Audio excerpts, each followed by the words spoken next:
நண்பர்களே, சிவபெருமான் அப்படின்னு சொன்னாலே நம் நினைவுக்கு வர்றது அமைதியே உருவான ஒரு யோகிதான். சுடுகாட்டு சாம்பல மேனில பூசிக்கிட்டு கங்கை நதிய தலையில சுமந்துக்கிட்டு உலகமே உறங்கினாலும் விழிச்சிருந்து நம்மள காக்கும் அந்த மங்கள பொருள் தான் சிவன். ஆனா அமைதியே உருவான அந்த சிவபெருமான் பிரபஞ்சத்தோட சமநிலை குலையும் போது, தர்மத்தை காப்பாற்ற வேண்டிய கட்டாயம் வரும்போது எடுக்கிற சில விஸ்வரூபங்கள் பிரமிக்கத்தக்கவை. விஷ்ணுவோட 10 அவதாரங்கள் பத்தி நாம நிறைய கேட்டிருப்போம். ஆனா அதே விஷ்ணுவோட பக்திய மெச்சுறதுக்காகவும் பிரபஞ்சத்தோட பேரழிவை தடுத்து நிறுத்தவும் சிவன் எடுத்த 16 முக்கியமான அவதாரங்கள் பத்தி உங்களுக்கு தெரியுமா? ஒரு அவதாரம் பறவைக்கும் மிருகத்துக்கும் இடைப்பட்ட ஒரு பிரம்மாண்ட சக்தியா நின்னு நரசிம்மரின் கோபத்தை தணிக்குது. இன்னொரு அவதாரம் காலத்தையே தன் கைக்குள்ள வச்சுக்கிட்டு மரணத்தை வெல்லும் வழிய சொல்லி கொடுக்குது. இன்னொரு அவதாரம் இந்த நிமிஷம் வரைக்கும் சிரஞ்சீவியா நம்ம கூடவே வாழ்ந்துகிட்டு இருக்கிறதா புராணங்கள் சொல்லுது. ஏன் சிவபெருமான் இந்த அவதாரங்களை எடுக்கணும்? அந்த 16 அவதாரங்களுக்கு பின்னாடி இருக்கிற சுவாரஸ்யமான கதைகளும் வாழ்வியல் தத்துவங்களும் என்ன? பக்தர்களுக்கு பிடிச்ச அதே சமயம் பலருக்கும் தெரியாத சிவபெருமானின் அந்த 16 மர்ம அவதாரங்களை பற்றி தான் இன்னைக்கு நாம ரொம்ப ஆழமா பார்க்க போறோம். நீங்க இன்னும் நம்ம கதை வித் விக்கி குடும்பத்துல இணையலன்னா உடனே சப்ஸ்கிரைப் பண்ணிக்கோங்க.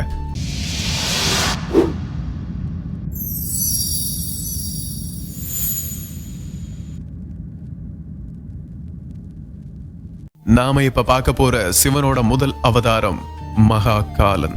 மகா அப்படின்னா மிகப்பெரிய, காலம் அப்படின்னா நேரம்னு நமக்கு தெரியும். ஆனா இந்த இடத்துல காலம் அப்படிங்கிறதுக்கு முடிவு அப்படின்னு ஒரு அர்த்தம் இருக்கு. சரி, இந்த அவதாரம் எப்படி உருவாச்சுன்னு ஒரு கதை இருக்கு, வாங்க பார்க்கலாம். முன்னொரு காலத்துல அவந்தி அப்படின்னு சொல்லப்படுற இன்னைக்கு இருக்கிற உஜ்ஜயினி நகரத்துல வேதப்பிரியான்னு ஒரு பிராமணர் வாழ்ந்துட்டு வந்தாரு. அவர் ஒரு தீவிரமான சிவபக்தர். அவரோட 4 பசங்களும் அப்பாவை போலவே சிவனை தியானம் பண்ணி ரொம்ப அமைதியா வாழ்ந்துட்டு வந்தாங்க.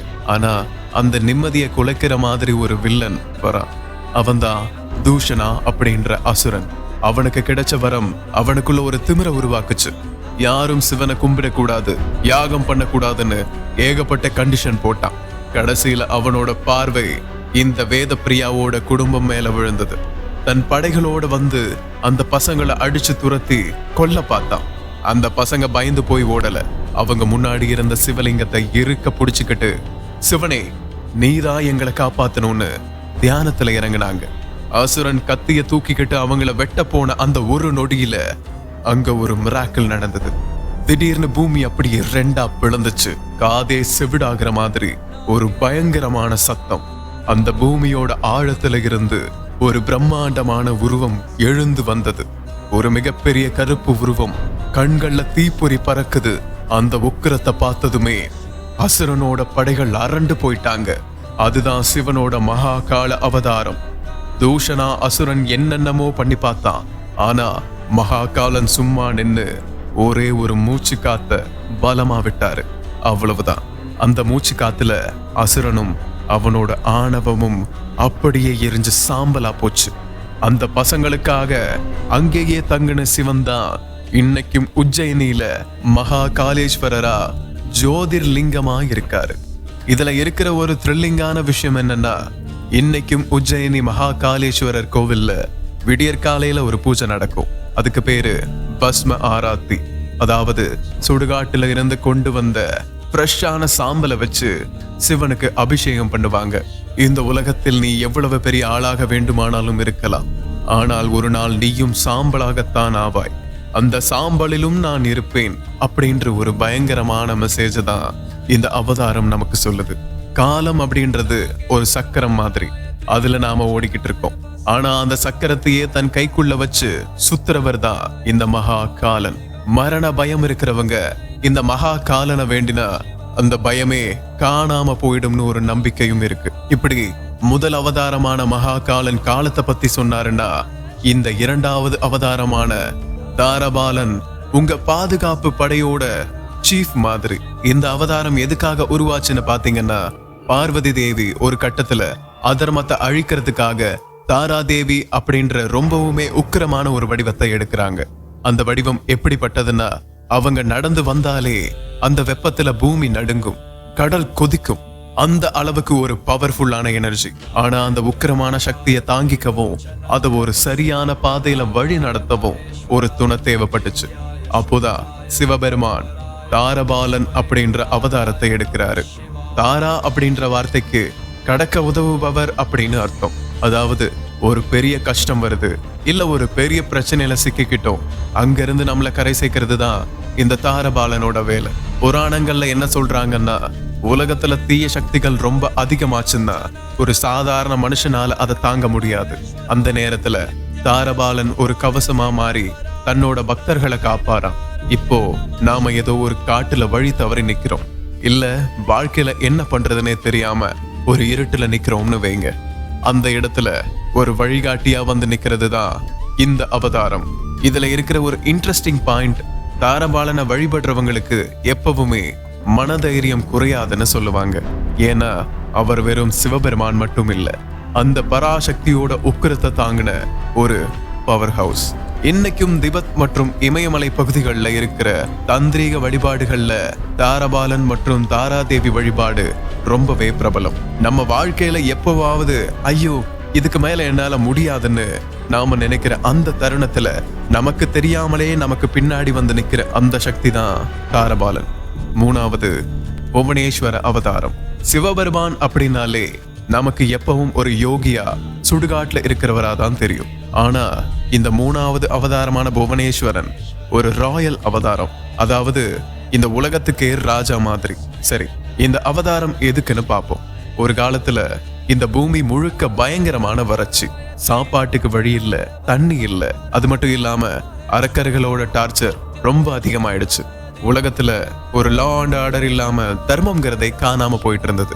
அந்த நேரத்துலதான் இந்த உலகத்தை வழி நடத்துற தலைவன்னு காட்டுறதுக்காக சிவன் எடுத்த வடிவம் புவனேஸ்வரன். இந்த அவதாரத்தோட ஸ்பெஷாலிட்டி என்னன்னா, மத்த அவதாரங்கள்ல சிவனை பார்க்கும்போது ஒரு வைராகியம் தெரியும். ஆனா புவனேஸ்வர அவதாரத்துல அவர் தலையில ஒரு பிரம்மாண்டமான கிரீடம், கையில உலகத்தையே ஆளுற செங்கோல்னு ஒரு மகா சக்கரவர்த்தியா காட்சி அளிப்பாரு. இதோட தத்துவம் என்னன்னா, நாம வாழ்ற இந்த பூமி, காத்து, நிலம்னு எல்லா அணுவுக்கும் இவர்தான் பாஸ். இதுல ஒரு சுவாரஸ்யமான விஷயம் இருக்கு. புராணங்கள்ல என்ன சொல்றாங்கன்னா, இந்த உலகம் ஒரு ஆபத்துல இருக்கும்போது ஒரு சாதாரண மனிதனோ இல்ல ஒரு அரசனோ அந்த பிரச்சனையை தீர்க்க முடியலன்னா சிவபெருமானே ஒரு ராஜாவா வந்து அந்த பிரச்சனையை தீர்த்து வைப்பாராம். நிர்வாகம் பண்றதுல கஷ்டப்படுறவங்க, ஒரு பெரிய பொறுப்புல இருக்கிறவங்க இவரை வேண்டினா அவங்களுக்கு தெளிவான ஒரு ஐடியா கிடைக்குமா. இப்போ ஒரு கம்பெனியோ இல்ல ஒரு நாட்டையோ வழி நடத்துறதுக்கு எவ்வளவு அறிவு வேணும், அந்த அறிவோட மொத்த உருவம் தான் இந்த புவனேஸ்வரன். நாலாவது, பைரவ அவதாரம். அடுத்ததா நாம பார்க்க போறது சிவனோட அவதாரங்களிலேயே ரொம்ப உக்கிரமான, அதே சமயம் பார்க்கறதுக்கே ஒருவித நடுக்கத்தை கொடுக்கிற பைரவர் அவதாரம். சிவனோட கோபம் ஒரு உருவமா வந்தா எப்படி இருக்குமோ அதுதான் இந்த பைரவர். இந்த அவதாரம் ஏன் உருவாச்சுன்ற கதைய இப்ப பார்ப்போம். ஆரம்ப காலத்துல படைப்பு கடவுளான பிரம்மாவுக்கு 5 தலைகள் இருந்தது. சிவனுக்கும் 5 தலைகள் இருந்ததுனால பிரம்மாவுக்குள்ள ஒரு சின்ன தலைக்கணம் வந்துருச்சு. நானும் சிவனுக்கு ஈக்குவலான ஆள் தான் அப்படின்னு ஒரு கட்டத்துல ரொம்பவே கர்வமா பேச ஆரம்பிச்சாரு. ஒரு முறை சிவபெருமான் முன்னாடியே அவரை மதிக்காம ரொம்ப அகங்காரமா சில வார்த்தைகளை சொல்லிட்டாரு. சிவனுக்கு கோபம் வந்தா என்ன ஆகும்னு உங்களுக்கே தெரியும்.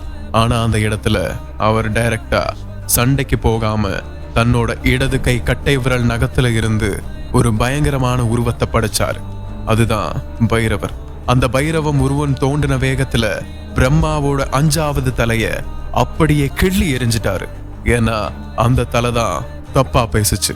இதனாலதான் இன்னைக்கு பிரம்மாவுக்கு 4 தலைகள் மட்டும் இருக்கு. பைரவர் எப்பவுமே நிர்வாணமா ஒரு நாய வாகனமா வச்சுக்கிட்டு கையில மண்டையோட சுத்துற ஒரு கடவுள். இவரை காசியின் காவல் தெய்வம் அப்படின்னு சொல்லுவாங்க. காசியில ஒரு மனுஷன் இறந்து போனா அவனோட பாவ புண்ணிய கணக்க பைரவர் தான் ஃபைனல் பண்ணுவாராம். அங்க இருக்கிற பைரவ யாதனை அப்படின்ற தண்டனை ரொம்ப கொடூரமா இருக்கும்னு சொல்லுவாங்க. இன்னொரு சுவாரஸ்யமான விஷயம் என்னன்னா, நிறைய ரகசிய தாந்திரீக சடங்குகள்ல இந்த பைரவர் தான் முக்கியமான கடவுளா இருப்பாரு. நாம நம்ம மனசுக்குள்ள இருக்கிற பயத்தை அழிக்கவும் இந்த அவதாரம் ரொம்பவே பவர்ஃபுல். நண்பர்களே, இன்னைக்கு நாம சிவபெருமானோட முதல் 3 அவதாரங்களை பத்தி விரிவா பார்த்தோம். காலத்தையே நிர்ணயிக்கிற மகா காலன்ல ஆரம்பிச்சு அகங்காரத்தை அடக்குற கால பைரவர் வரைக்கும் ஒவ்வொரு கதையும் பிரமிக்க வைக்குது இல்லையா? ஆனா இது வெறும் ஆரம்பம் தான். இதோட தொடர்ச்சியா அடுத்த வீடியோல அனுமன், சரபர், அஸ்வத்தாமன்னு இன்னும் சுவாரஸ்யமான மிச்சம் இருக்கிற அவதாரங்களோட ரகசியங்களை பார்க்க போறோம். அந்த பாகத்தை தவறாம பார்க்க நம்ம கதை வித் விக்கி குடும்பத்துல இணையலன்னா இப்பவே சப்ஸ்கிரைப் பண்ணி வச்சுக்கோங்க. இந்த வீடியோ பிடிச்சிருந்தா லைக் பண்ணுங்க, ஷேர் பண்ணுங்க. அடுத்த வீடியோல சந்திப்போம். Be safe.